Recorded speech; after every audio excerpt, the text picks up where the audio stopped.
Rebecca and I are, yes, we're just taking a little, here with Rebecca Kline, SVP of Marketing at Loom. We're just like strolling through the Palo Alto mall parking lot. We sure are. So yeah, just like if you see some cars, that's what we're doing here. So, okay, you have scaled marketing teams of all sizes. You've done like 1 to 10 million, 10 to 100 million, IPO.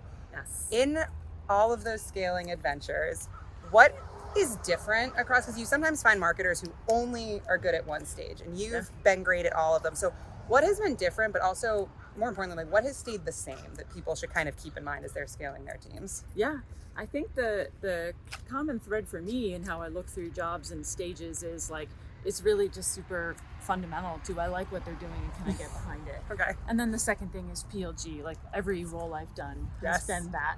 And so how do you build bottoms up models by building great products? Mm-hmm. And then how do you start to have an enterprise conversation?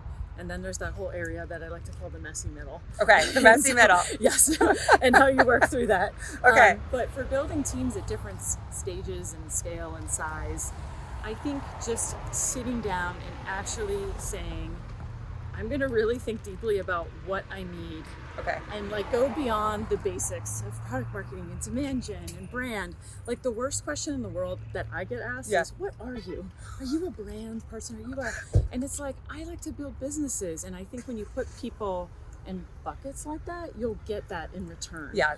So first say, what do we want to be good at as a marketing team? And then who understands that? Okay. And so I like to actually really cast a wide net and find people who want to do something bigger. Okay.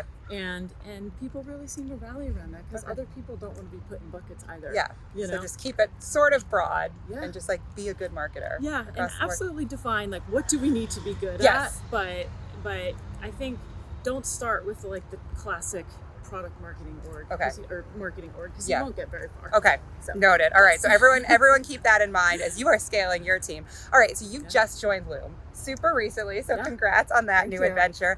Back in May, you folks, I think were valued at $1.5 billion, probably more now. Great example of a product-led growth company, which I know are near and dear to your heart. Yeah. Without giving away your secret sauce, like what is step one for you as a marketing team? Like what's the next marketing adventure for Loom?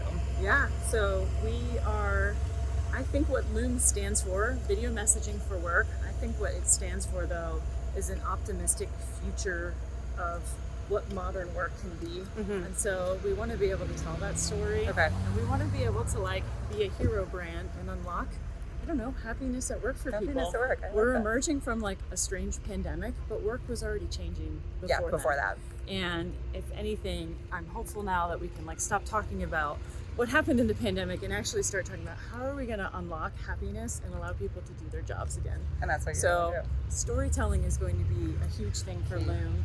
And then all things product-led growth because it is so huge for the model. Yes. So we actually have the teams aligned to a flywheel. Okay. So our internal flywheel. And so in how we think about those specific teams, they are aligned as we like go through. Okay. And so I will share it. There's like the beginnings of slides. I've only been there a month, but this is how we're already thinking about it and have circulated within the team. That's awesome. And everyone should check out Loom too, because everyone can use it. Okay, and we're going to run out of sidewalk here soon, so we're going to like pause, but before we're going into the road. But that leads me, literally being in a parking lot and cars leads me to my final question, which is you made like a big pandemic purchase. So tell us what that was. I did. I am a new mom and we are thinking about the next phase of our life. And so we bought a van. We are all about van life. We're van lifers. Airstream, Tommy Bahama.